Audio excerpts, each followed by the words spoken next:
everybody. Welcome to Economics with the Honorable David M. Walker. I'm your host and moderator, Nick Pallavita. And today we're going to talk about a very exciting topic for some people, and this concerns the federal estate tax.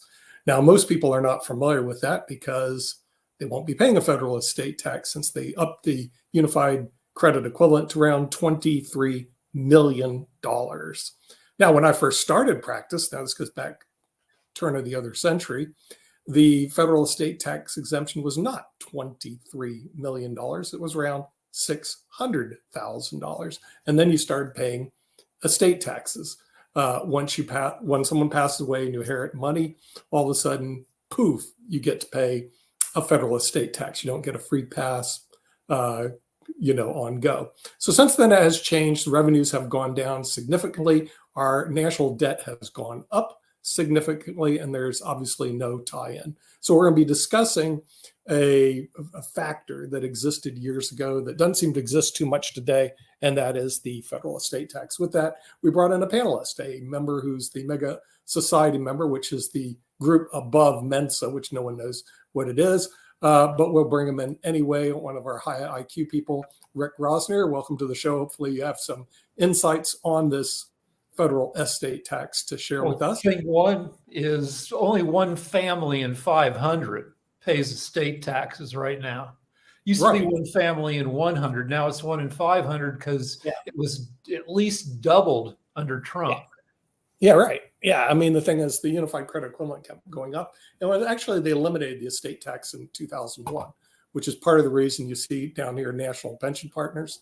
I'd spent 17 years in the federal, basically working the estate planning area, but decided to jump out when they said, hey, we're going to eliminate the estate tax. And I was going, well, then I don't have a job because there's no planning to do anymore because there's no estate tax to plan for. And then, of course, we have the situation that we do today where the exemption is so high. But with that, when I was doing estate planning in Florida back in 1982 to 84, I ran into a book called Marketing to the Affluent because back then, if you had more than 1.2 million or 600,000, you were considered affluent, yet paid a federal estate tax. And then this book changed. It became The Millionaire Next Door. And with that, we actually have the co-author of The Millionaire Next Door, the person that incentivized people to save money rather than just spend it foolishly, the Honorable Bill Danko. Bill, welcome to the show about the federal estate tax. You kind of got me started in that area with that book, Marketing to the Affluent. I wish I kept a copy of it. It was like, I read through it, I was going, wow, are you kidding me? This is how these people really think. They don't live in big houses and they don't spend lots of money. They're frugal. Mm-hmm. And that's who they are. Right. That book certainly was the precursor to the Millionaire Next Door, and of course, Richer Than a Millionaire. So it laid the foundation for what came next. Yeah, and then your authors gave you a different name, and then you gave it a different name that said don't use it. Right. The Millionaire Next Door, before it became that title, was known as Big Hat No Cattle. Big Hat No Cattle. And our editor said, "Boys, nobody's going to buy that." Right. Yeah. Big Hat No Cattle. He was absolutely right. Yeah, you're right. Actually, I was having dinner with a friend the other day, and I told him about your book. He goes, "Oh yeah, I love that book. It's the greatest thing in the world. Everybody should read it," but they don't. And that's the reason I said it should be required reading in every school in America. And with that, somebody who may or may not have read the book, who's a CPA, who's joined us, he's Lee Newton Rhodes. Good morning, Nick. Just for our audience, can you explain the logic behind taxing the estate that was already taxed when the person earned the money? Yeah, we'll see. We'll get into the myth of that because to me that was the argument that was created. It's Fuguzzi, The fact is that if you make money and you buy property, you pay property taxes. Oh, you paid taxes twice. Oh, come on.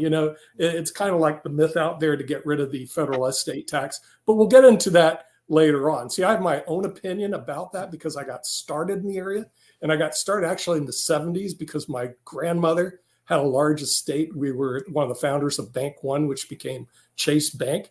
And my parents showed me and said, we got a big problem. What's that? We're going to pay a huge federal estate tax. And I was looking, my grandmother's rich, got to do something about it. So I got involved in estate planning years ago in the 70s, reducing them through just gifting strategies. In other words, there's little strategies you can do to. But there's a gift tax also, is there not? Yeah, but there's a under 2053 of the Internal Revenue Code, you had an annual exclusion exemption, and then the gift tax exclusion also equals the federal estate tax exclusion, so you can actually use your unified credit earlier. So that's kind of how I got involved in it, and then I thought, wow, we're rich, we're multimillionaires. Then I went to the University of Miami, and I was going to school with Stu Miller, and his dad was a billionaire, and I was they owned the Leonard Corporation, Leonard Miller. And I was realized I'm poor. So the minute you feel rich, go hang around billionaires. Now you're poor. Now with that, some guy who deals not millions but trillions, of course, government wasteful spending, which is the big argument I think against the federalists paying a federal estate tax, is the Honorable David M. Walker. Welcome to your show, David. I'm yelling and screaming about the estate tax because I basically got pink slipped in year 2001 with EGTRA. I left the estate tax planning area because they were limiting the estate tax, and my clients, one by one, fired me. Big name clients, the founder of Dunkin' Donuts, the chairman of Philip Morris, the president of Bausch & Lomb, the president of Kimberly-Clark.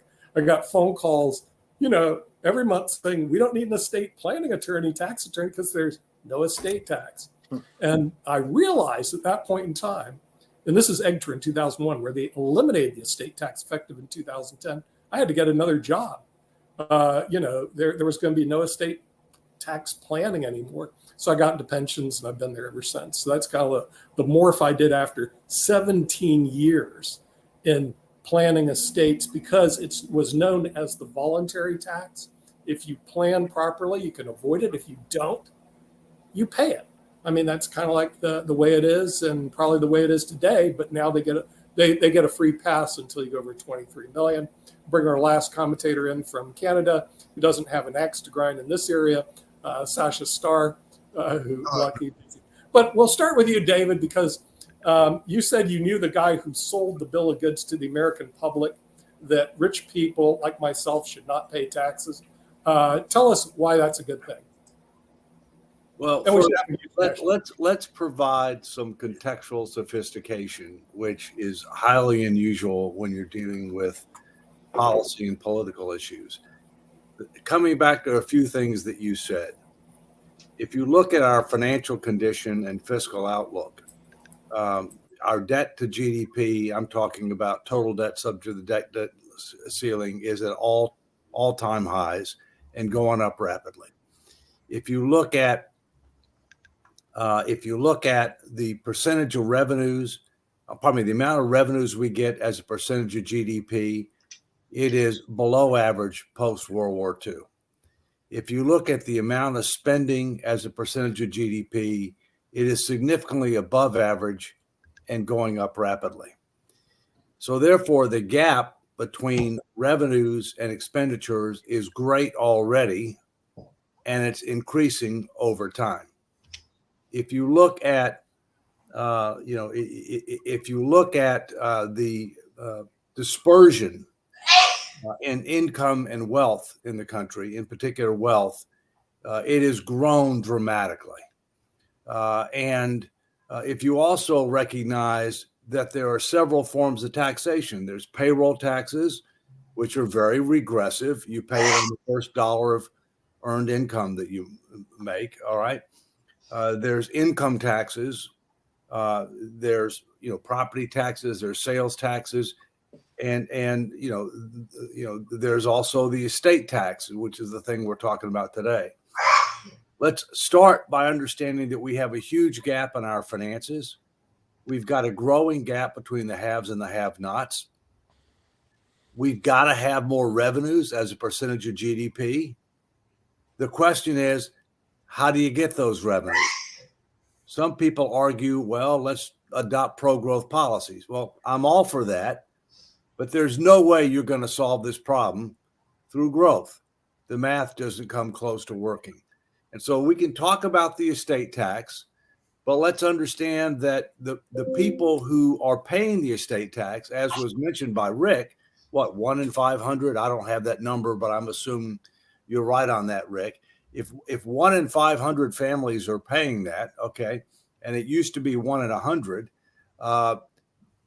we can debate whether or not we ought to have an estate tax or what it ought to be.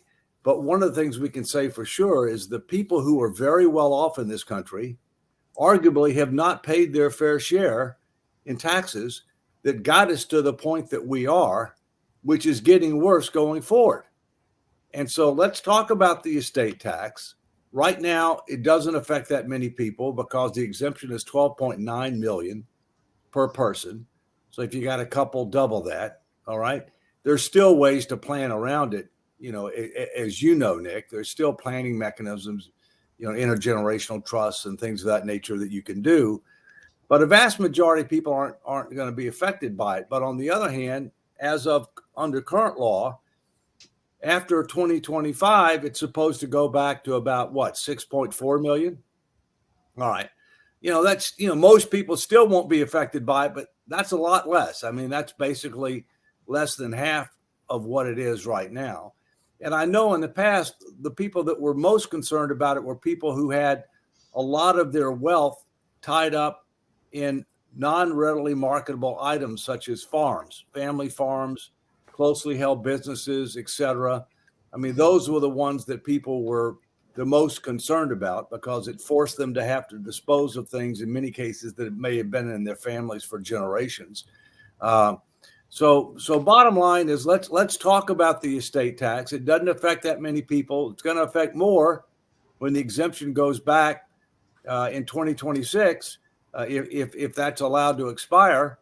But I'd be interested in hear some other views about the pros and cons of the estate tax. But understand this: we got to raise more revenues. If you don't want to do the estate tax, what do you want to do? You want to have a wealth tax with a much higher exemption, and there are challenges associated with administering that, and other countries have tried that. You want to raise tax rates on income taxes?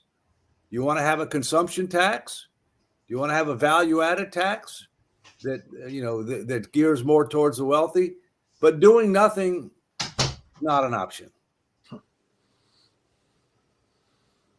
Bill, I see you shaking your head, my man. Yeah, right. Well, David, what about spending less? Oh, yeah, I'm all for that.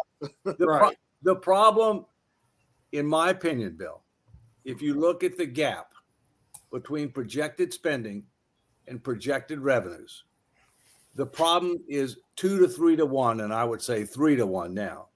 3 to 1 spending to revenue. So there's absolutely no question the problem is primarily a spending problem. We have to reform social insurance programs to make them solvent, sustainable, secure. There'll be some revenues associated with that, but much more in projected spending reductions than revenues. Okay. We got to reprioritize and reduce projected spending for discretionary spending, including defense. There's a lot of waste in defense. Okay. Despite assertions by some to the contrary. But even after we do that, we're still going to have more revenues because the hole is too deep. The gap is too great. We've waited too long. Yeah, but this goes back to my theory, David. To make this country solvent again, you have to increase revenues, decrease expenditures, and basically do both to get to be. And the question is the ratio. It's Right. much more geared towards spending than revenues. All Correct. right. And how do you raise the revenues Right. in a way that is pro-growth, enforceable, and equitable? Right. Well, the thing is, increasing revenues is important. Decreasing expenses are important. Got to do both, and both of them are unpopular. Now, part of the reason I'm in favor of the estate tax and being a beneficiary of not having to pay estate taxes is I feel like this is like an unbelievable windfall. There was no income taxes paid. You get a step up in basis in all the properties my parents bought. Okay. And all of a sudden, poof, me and my brothers and sisters all, it rains money. You won the lottery. Okay. And you don't pay a dime. Where when I go to work, it's a whole different story. They collect 15.3% right up front in Social Security and Medicare taxes. Then I got to pay a state income tax because I live in North Carolina. Then I got to pay a federal income tax. So I'm beaten up like crazy for working, but as an inheritor, I'm given a free pass. So what are we telling our kids? It's better to inherit money than to work for it. That's the message that I was given when I was a child. And they're right. Being gifted money is great because you pay no gift taxes on it because you have your annual exclusion gifts. So there's a free pass. Now, whether if your job is to say, well, we like our wealthy people, to maintain their wealth, just like in Europe, they love their royals and we like our rich royalty, then that's fine. And we don't like the working class. That's a whole different story. But if America is supposed to be supposed to support work, then you really should lower those taxes and increase the federal estate tax. And no, I didn't pay taxes twice on it. I paid no taxes on it, guys. And I'm not the only one that inherited money that says that. If you spend a lot of time with people like I do that inherited money, they all say the same thing. They go, this is unbelievable. We just get a free pass. And then frankly, some of my clients, they said, well, I got 20 million. Okay, the estate tax is 10. My kids each get 5 million. I'm not going to do any planning. I'll just pay the 10 million. And I said, why are you going to do that? We could do some planning. He goes, they each get 5 million, Nick. That's a pretty good chunk of change, isn't it? What am I supposed to do? Argue with him? No, he went ahead and paid the $10 million. He didn't give a rat's rear. But I'd like to hear other people's thoughts. Old people own everything. People older than 58 have 2/3 of the private wealth in this country. People less than 43 years old have 6% of private assets. And right now, the U.S. expected life expectancy is only about 78 or 79 because of COVID and opioids, but that's going to go up into the 80s and by the 2040s into the 90s. So old people will continue to own everything and they're not going to die. So it's a problem. Well, Rick, we use the word seasoned here, not old. And secondly, eventually they will die. I can assure you. Okay. The question is what happens after they die. But yeah. Well, I like the billionaire next door. Like I drive a crappy car with the bumper falling off, and I'm saving my money to buy new organs in my 80s. All the tech billionaires are doing really weird stuff to try to live forever. And, they won't live forever, but people with a ton of money will keep on living for quite a while. Yeah. Yeah. And in my personal case, one grandmother lived to 101 and the rich grandmother they're both wealthy actually, because my other one had real estate in downtown Tampa. One lived to 101, one lived to 99. And when I was a kid, I was going, well, all the money is trapped in older generations waiting to croak. And in my case, they didn't do that until they were by the time you inherit the money, you're in your 60s and you can't do the fun stuff that you could have done if you had it in your 40s. Right. But I'd like to hear from Bill because he wrote that book that changed my mind on how millionaires really thought, the Millionaire Next Door. And let's hear it from Bill. Well, certainly one of the priorities of a responsible millionaire family is to have responsible children. And one of the ways to make them responsible is to give them a work ethic. So even if they do have an inheritance, you want to have them productive, like yourself, Nick. I mean, you have the inheritance and you're still productive. So far, so good with my 3 children. They're all pretty productive, very productive, good careers. And they will get an inheritance, but it's not going to affect their life, I don't think. Mm-hmm. Right. And I don't want it to affect it. I want them to have their children to be able to do well as well. But in sociology, we know that money can deaden your senses. It can make you less productive. But if you bring that good work ethic into the mix, money will certainly enhance your capabilities. Right. Yeah, but shouldn't the tax system reward working? Right now, to me, the way the tax system, it's upside down. If you're a working stiff, you get stiff the worst. If you have capital gains, it's better. Or deferred capital gains, it's even better. In other words, it's better. My son who invested in real estate last couple of years had at least maybe 500,000 in unrealized capital gains. Okay, no taxes on it; it's just appreciation of some of the assets. Mhm. But when he works, he pays huge amounts of taxes: state income tax, federal income tax, Social Security, Medicare tax. It's almost like if you're working for a living, you're punished. If you work less and you invest properly, you're less punished. If you inherit money, you're way even better off. Shouldn't the system be different? In other words, that we reward working people first and inheritors the least. Anyway, what's your thoughts on that, Bill? Possibly. I can look, right now we have some immediate pain, like in the great state of New York. We have this influx coming into New York City of, migrants who need help. And the mayor of New York City has already said, look, all agencies, you're going to do at least a 5 to 15% reduction in your current budget. And I know Governor Hochul is probably going to recognize we need more taxes in New York State to support this.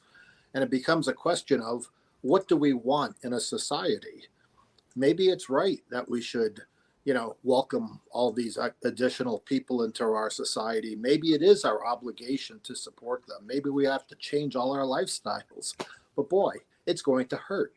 I don't like all this transition that we're going through right now, but I'm not going to have to live with it for too many more years. Yeah. Well, shouldn't also the federal estate tax be earmarked to pay down the national debt? In other words, I think you would see more, because one thing, talking to my wealthy clients, they're really concerned about the spending problem in Washington, D.C., which hasn't stopped, obviously. But in the estate tax, they really didn't care that much because they go, I'm dead. Why do I care? Okay. Mm-hmm.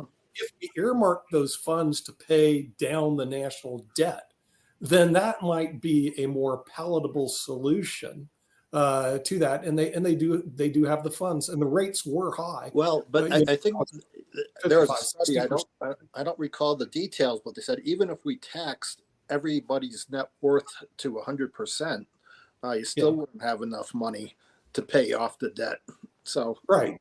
Well, you have to start. You have to start somewhere. In other words, you have to start somewhere. You have to raise revenues. State taxes are one place to raise revenue, and you got to get rid of some of this crazy spending they do. Every time I see a bill, they spend $60 billion on this, $70 billion on that stuff they don't have to spend the money on. Yes, David. Well, Nick, first, what I want to do is reinforce what Bill said, to congratulate you for not being spoiled because of inheriting a lot of money. And you are obviously a very productive person, and if you didn't inherit the money, you would have done very well anyway. But the bottom line is you didn't let it affect you. Too many people do. And there's all kinds of stats where, people that inherit a lot of money, you look out, 2 generations later and a lot of the money is gone.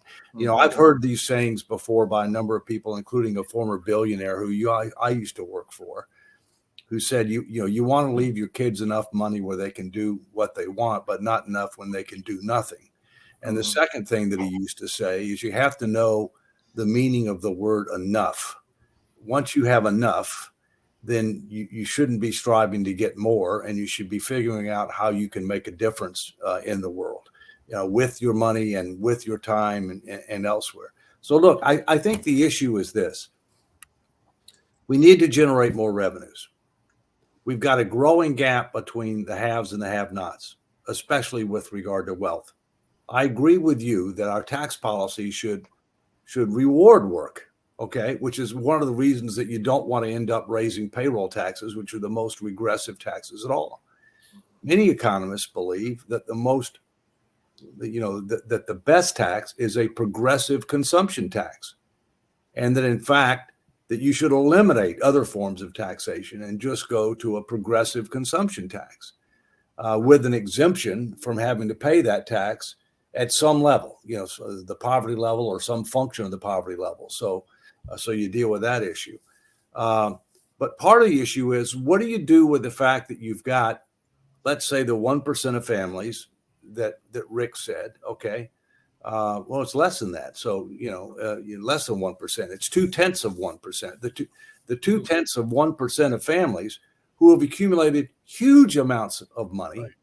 that they didn't pay taxes on, or if they did, it was a small fraction of it. Okay. What do you do with that?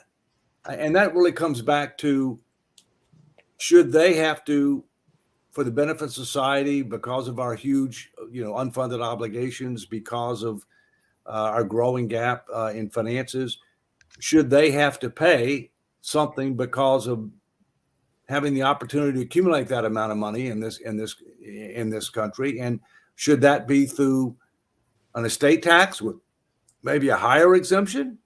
Or should that be through a wealth tax, which would be imposed every year for amounts in excess of a certain amount of money? Because I don't think you're going to get it. I mean, I don't think anybody wants to go back to where we have marginal income tax rates at 80, 90%. I mean, I don't think anybody wants to do that, right? I mean, then that has other adverse effects. So how best to deal with this? And then I'll come back after we hear a little bit more from people about some of the things that the American people said they thought we ought to be doing in the tax area based upon my 2012 10,000-mile, 27-state fiscal responsibility bus tour that was funded largely by H. Ross Perot Sr. May God rest his soul. But Rick's got his hand up. So I read a lot of near future science fiction, and in most of it, none of these problems have been solved. And rich people who are even more rich, say 10, 20 years from now in science, they live in walled fortress communities, well guarded by private security. And then the rest of the country has just gone to crap. Well, there's some places that have I already. think that- Have you ever been to Boca Raton, Florida? Oh, yeah. Okay, I used to live in Boca, and the funny thing about Boca, it's where in Boca. And so when I first moved there, I got a small place in Boca Fontana. It was always where in Boca, and I said, "Well, I live in Boca Fontana." They literally stick your nose up, and I was going, "I'm getting really tired of this." So I went to the wealthiest community, which is St. Andrews Country Club, and I bought a house there. Then the conversation, "Where you live in Boca?" "I live in St. Andrews Country Club." All bets off. They're all quiet because they're all like, huge $1 million plus homes and stuff like that. It's very strange. But in Boca, they already are like that. The communities are all gated like St. Andrews, secured. And I don't know if they keep the people out, or maybe it seemed better to keep those people inside and not let them out. Let me mention real quick. Not really sure about that. Rick, Let me mention real quick my experience with Boca. I lived one summer in Boca Raton in the St. Andrews Boys School. So the dorms in the St. Andrews Boys School, when I worked for the Miami Dolphins, that's where we had summer training camp. And let me say, it looks like the Dolphins may be pretty good this year. So it's about time. Yeah. So anyway, they actually do have that. And it's surprising when I left Boca to find out that a lot of the wealthy communities aren't gated. I thought everybody lived in gated communities, But my wife said, "We got to get out of Boca." I said, "Why that?" Because our kids are growing up in fantasy land. They got to see what the real world's like. Yeah. So we left Boca. And it is a bit of a fantasy world, but it does exist right now, in certain communities.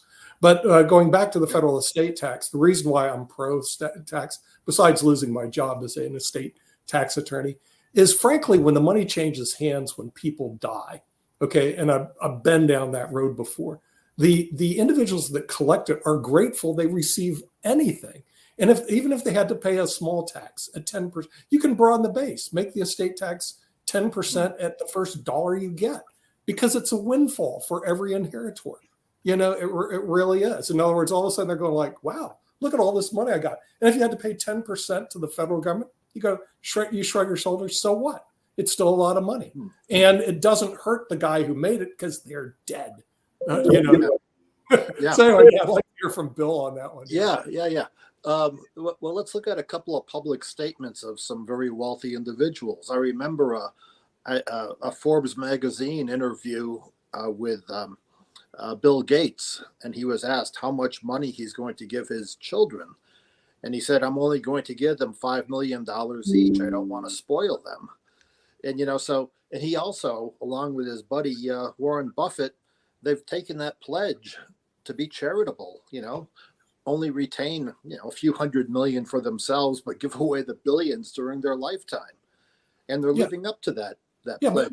but also the part of the reason why they do that is they're above the 23 million, and then there's a big federal estate tax. Yeah. One way to get out of federal estate tax is to create a private foundation, Right. and contribute all your money to the private foundation upon death. So a lot of it is tax motivated. My question, and this we'll never know the answer, if they eliminated the estate tax altogether, would these private foundations exist at the size and scope that they do? Yeah. And I'm not sure if they would, because I knew the attorney that worked with Bill Gates when I lived in Seattle, and I'm pretty sure the estate tax he was looking at, because 55% on billions of dollars is a huge amount of money, and as he said, which is quite true, I don't have that money. It's all in Microsoft stock. Big problem with all these billionaires. If you spend time with them, they don't have the money. It's the value of their stock once it's sold, and if they die and they had to sell it, huge reduction in the value. Yeah. So oddly enough, the billionaires, they can't pay the tax. They don't have some the of these cash. foundations, like Rockefeller, live on into perpetuity, and they've really changed their values, not necessarily for the better. But I think Gates, the foundation, has said it'll last 50 years after the death of the founders. Right. Though there's a sunset on there. Yeah. So they're going to get the money into society one way or the other with that time frame. So the person I was talking about was Pete Peterson. Yeah. And Pete was good friends with Warren Buffett, among others. And he took the pledge that he would give half of his money to charity. It's half is what they said. Mm-hmm. So when he hit the jackpot, when Blackstone went public, he made $2 billion, and he committed $1 billion to set up a private foundation, okay, right, which he did, which is the Peter G. Peterson Foundation. And I was the first CEO of that. And you're right. I mean, I think, I think you wouldn't have as many of these unless you had a carve out. In fact, that comes back to something that I said before. When I talked to the American people back in 2012 about what kind of tax reform should we be considering on the income tax, they said several things. One, we have too many people paying no income tax. In a given year, it's 40 to 50% of people who file a tax return pay zero income tax, and 20% roughly get a rebate through the earned income tax credit, refundable child care tax credits, et cetera, right? So the first thing they said is, we got to have more people paying something. When you're above the poverty level or some function of the poverty level, somebody needs to pay something, okay? At the same point in time, the wealthy need to pay a higher percentage, but we don't want to be too high. But the real problem was the tax deductions, exemptions, credits, and exclusions. That we've got $1.7 trillion worth of lost revenues because deductions, exemptions, credits, and exclusions, and the wealthy benefit from that disproportionately. All right.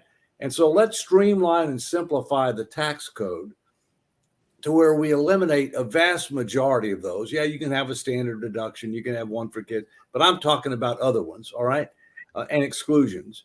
And some of the things they said were, okay, the three deductions that you want to keep are deductions for home mortgage up to a reasonable level. So let's say the value of the conforming loan, which varies by region of the country, all right, but nowhere is $1 million, okay?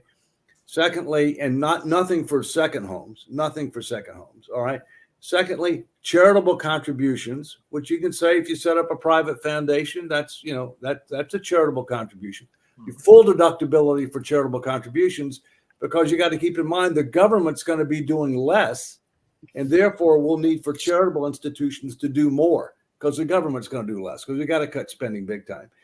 And then thirdly, retirement savings, that we need to encourage people to save for retirement.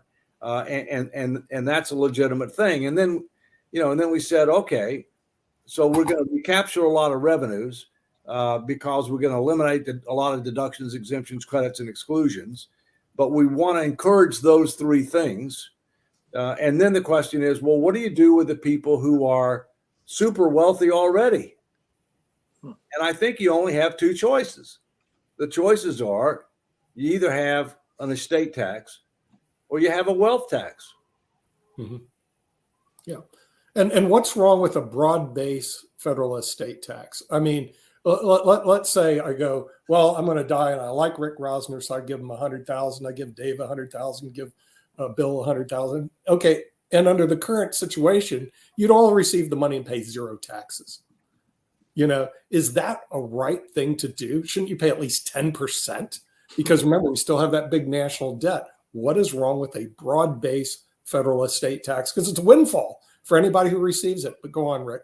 You can't implement any of these potential solutions until you reduce the power of lunatics in national government.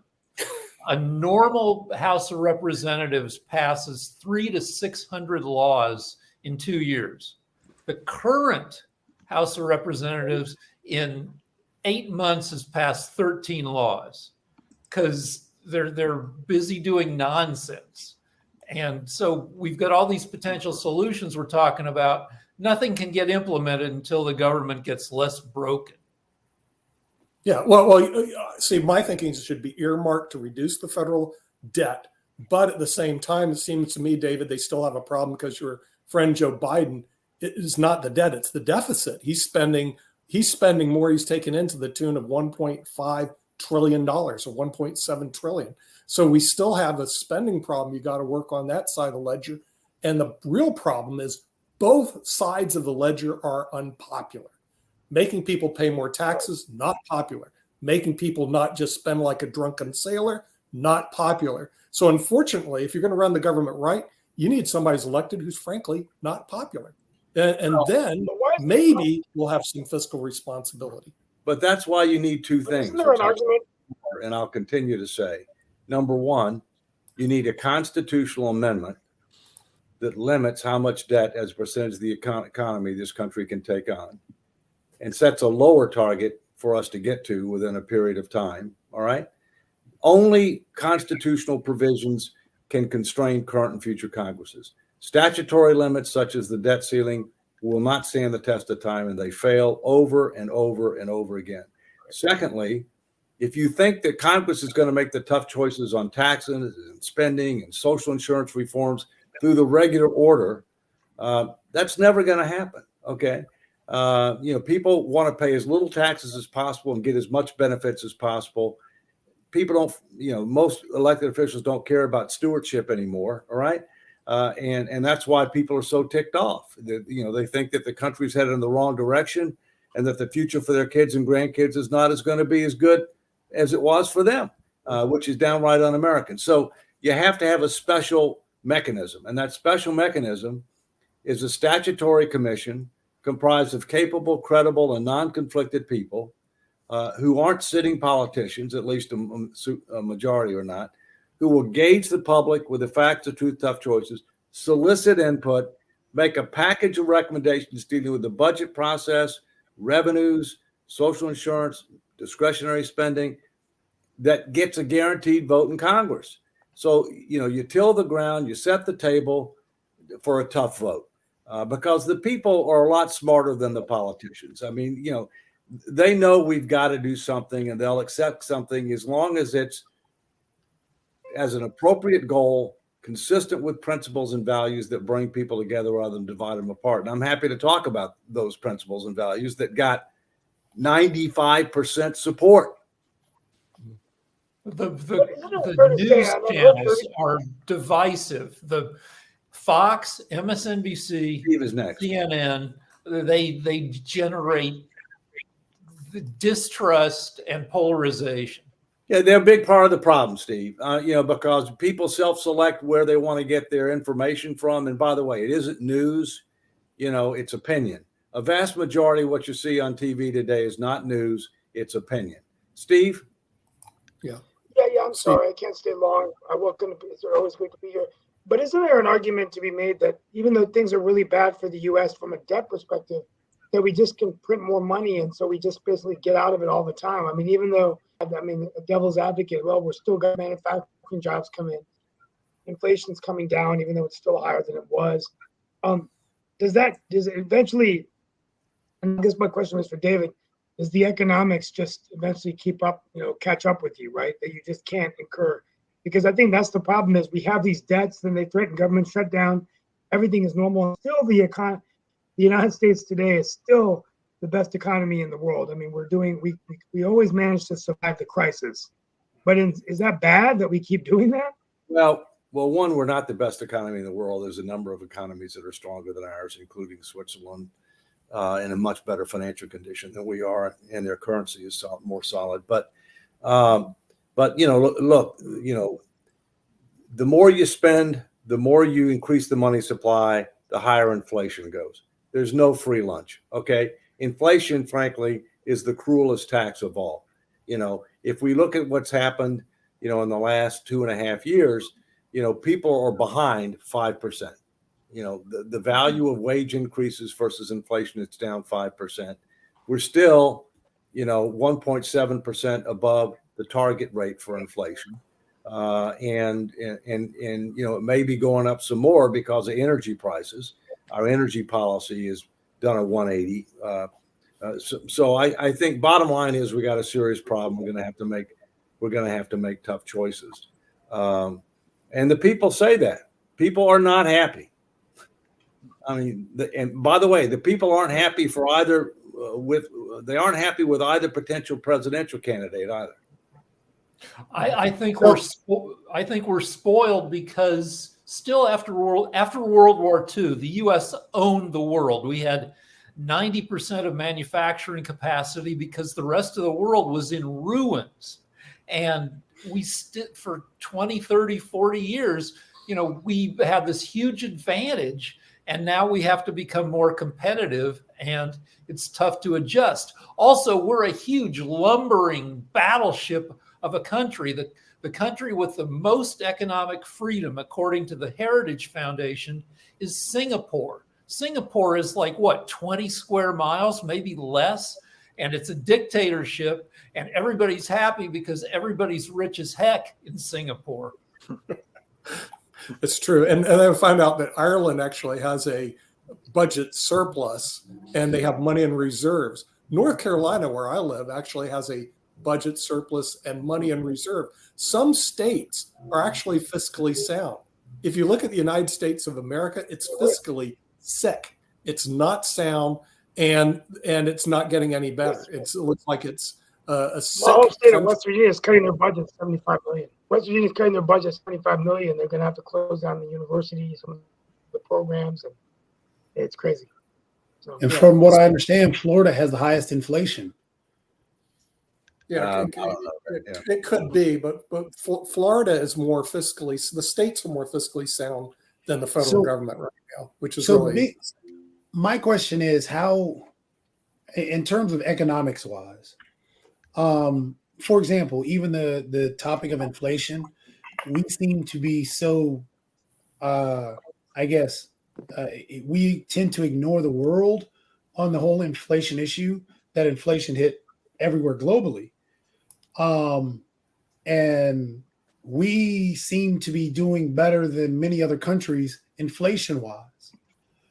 How do we, and that goes economic wise for many other areas in our economics. So how do we educate the public itself to a point that not only to stop the idea that we have to be this standalone entity in a global economy in terms of, well, what happens here only happens here, and anything that happens elsewhere, I don't even care about, even though inflation, for example, supply chain issues, just a whole bunch of things that affect our economy that we have no control over. So how do we educate the public in that light to stop pigeonholing everything to a point to where we can't appreciate some of the things that have been accomplished? We have to be able to understand that on every major issue, you have to educate people on three things to know how you're doing. How are you doing compared to plan? Now, here's the problem with the U.S. No plan. There's no plan. All right. Number two, are you getting better or worse? And then number three, which you're raising appropriately, is how do you compare to others? If you don't know all three of those things, you really don't know how you're doing. At the same point in time, we have a disproportionate obligation to lead because we have the world's largest reserve currency. And if the U.S. gets a cold, the world gets a flu. And we're not leading by example right now. And some of our policies are complicating the situation. For example, our energy and environment policy. Look, I believe in climate change, and I believe that man has something to do with it. But the fact is that we're totally unrealistic about how quickly we're going to be able to hit some of these goals. And we've dramatically changed our energy production policy domestically. We've drained our strategic petroleum reserve to the lowest level it's ever been. Okay. And you know, when in reality, we could be doing things that would bring energy prices down for us significantly, have a better glide path and a more realistic glide path to all other alternative energy sources, and help our allies be less reliant on unfriendly nations, you know, such as Russia, such as Venezuela, and such as Iran, you know, for energy supplies. So, yeah, you're right. How are you doing compared to plan? We have no plan. Are we getting better or worse on inflation?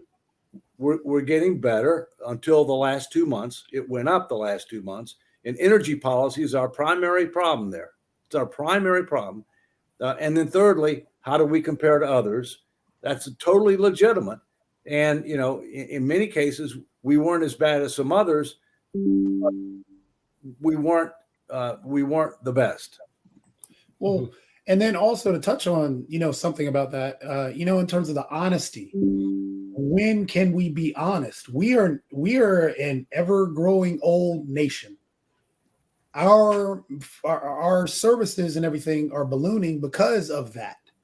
And we seem to avoid the ideas or the understanding that, you know, we have an elderly nation that needs to be taken care of, or are we just going to go ahead and just cut these safety nets to a point where individuals will not have anything in their golden years and will not be taken care of? And I understand the whole charity thing, but I'm just fearful that, you know, the charities become a shell company. How many in the upper echelon will create a shell company, a charity, have people donate to it, and then, okay, that money disappears, but doesn't help my family, or doesn't help neighbor's family, or doesn't help me as I get older.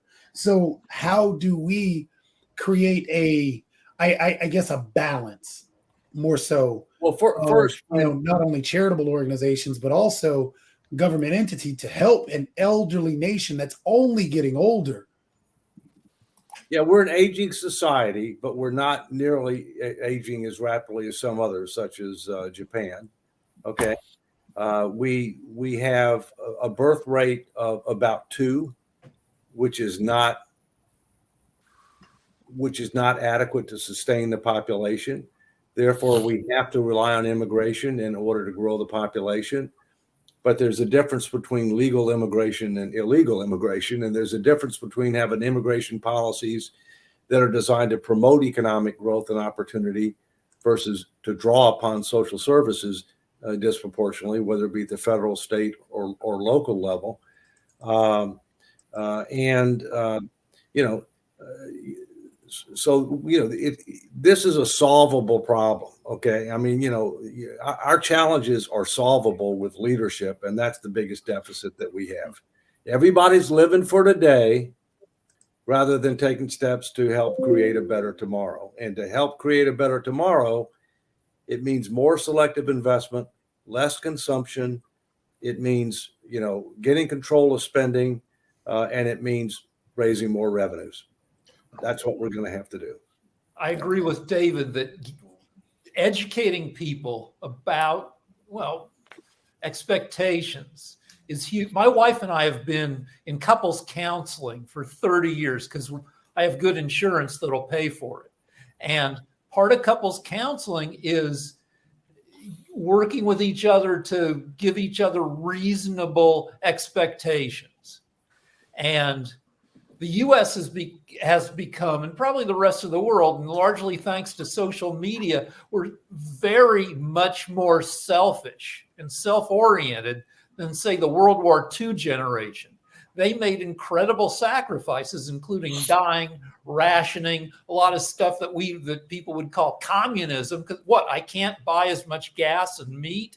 I have to turn in scrap metal, and people need to be. If you go out, since COVID, like you go out in traffic, you go out in public, and people are bigger dicks than ever, and it's a challenge to make people less dickish.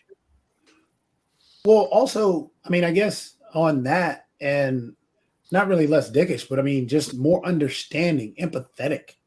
And I think, for example, I don't know, I guess you guys may have talked about the strike that's going on with the AAW. Well, UAW. Yeah. Okay, well, I mean, even the understanding of their plight, of what they're arguing about, the same thing, the plight that's happening here, because we have a union strike that just ended, but that's about to start again because they did not. It was the sanitation workers here in North Carolina or in Durham, but they didn't like the actual the deal that was put before them, but. One of the the problem in terms of that empathy and understanding and less dickish, and trying to understand somebody else's plight, and being, again, always that balance. It's tough to. One of the things that we always have stuck in our head is that these individuals aren't smart enough, so they cannot do something else. At some point, how do we get past that? How do we get past that? This sanitation worker who decided that that was the profession that they wanted to go into is just as brilliant, is just as hardworking as the individual who is on the stock market but making millions. So I don't know how can we get past that? Because I think that could also help economically. Jacoby, with the UAW strike, there's a company out of Lakeland, Florida that I knew their family. It's the Jenkins family. Some people around the country may not heard it, but there's a grocery store called Publix. It is, Google it. It is the second best rated grocery store in the United States of America. It's also the largest ESOP, employee stock ownership program. When you walk into Publix supermarket, all those people that serve you are owners of Publix. It's owned by the employees. The UAW, and this always gets me about the Midwest and where Bill Denkel lives. There's this stratification between owners and employees that should not exist. The employees should be owners through stock option programs like they did in Seattle, Washington with Microsoft, owners of the company. And for some reason in the Midwest, the mighty Midwest, which we were told when I was a kid, how great and wonderful General Motors, Ford, they don't have stock ownership programs. It's ridiculous. Where in Microsoft and all the tech companies, the owners, they give the employees an ownership stake in the company. And it could easily be solved by having an ESOP style program for the people at the UAW. And they don't do it. So I'm just going, I don't feel sorry for any of them. Between the employees and the owners, and the way they think in the mighty Midwest, they deserve to go down the toilet. And Tesla, of course, which doesn't even have a union, will probably take over the automobile. Also, I mean, part of the issue there. I was just going to say real quick that their plight also is similar to the writer's strike because their plight is still fighting against the onslaught of AI and a whole bunch of stuff. Through stock options, you can solve all these problems, but they refuse to do it. My son works for Google, and he gets stock options, right? Yeah, he gets stock as part of his company. I mean, there's a book called The Psych. Well, I'm a big advocate for employee ownership sort Yeah. of. They even have a group called But the does National that roll back to the education point? Because a lot of times some people don't see stock as me being able to go to the store and buy me some cereal. They need to Our, learn. our education system Read is Bill not, Denko's book. Read Bill Denko's book. our education system is not top 25 in the world. Yeah. All right, not top 25. We don't educate people on financial literacy. We don't educate them on civic responsibility. We don't do enough with regard to helping people understand the value of the trades and alternatives to going to college, as Germany and other countries do. So we got a lot of work to do there. What happened with the UAW is that they had to give up a lot back in 2008, 2009, when we had the major financial problems in the country. The government gave the auto companies a ton of money, billions of dollars. All right. The workers had to end up not asking for wage increases. The workers had to end up giving up a defined benefit pension plan. They had to give up retiree health care. And so, the gap between the earnings of the CEO and the average worker has grown dramatically, which is something that's got to be looked at, no question. And I do think employee ownership is part of the answer. So now what the union's trying to do is they're trying to say, well, look, we've given. Now what we want is we want our fair share, quote unquote, whatever that is. But they want a 40% pay increase. They want DB plan. They want retiree health care. They want a 4-day work week for 5 days of pay. They need to get something, but they're being totally unrealistic. Well, I think they're basing that 40% off of the CEO pay that jumped 40%. Well, but my point is there's only one CEO. Metric. There's 100,000 workers. Okay. I mean, do the math. But again, that's like that still goes back to the plight of saying that worker doesn't work as hard as that CEO. In the olden days, days, then you CEO make pays out the of employee feel devalued for what they're doing. CEO pays out of control. Okay. in the olden days, CEOs made an average of 50 times what an employee makes. Now it's 350 times. There's a book called The Psychopath Test about the rise of CEOs who are psychopaths and who are only served to increase shareholder value. Yeah. In the olden days, CEOs were paternalistic and kind of knew their employees in the 1950s. And it's a whole new system now that's based on, pumping up the stock price. Well, and in They're Germany, not delivering. Germany, They're not delivering value. seats on Market the board. Employees have seats on the board in Germany. And if you had an ESOP plan, ESOP, yep. if you had an ESOP plan, they'd be on the board. Right. Whether they're union or not, they'd be on the board. Guys, I thanks agree a lot with for a great show. They're not Here, Steve. employees aren't given a piece of the action. I'll be in. Yeah, Steve. There you go. See you guys next week. All right. Yeah. Okay. Well, we got to wind up. We're at the hour. So we do want to thank our special guest for Bill Denko for showing up from the Millionaire Next Door, and David Walker, the former Comptroller General of the United States, and our panelists from around the United States. And we'll see you next week on Economics. And Canada. And Canada. I'm in Canada. around the world, we will include Canada. Thank you, Nick. Thank you, guys. All the best.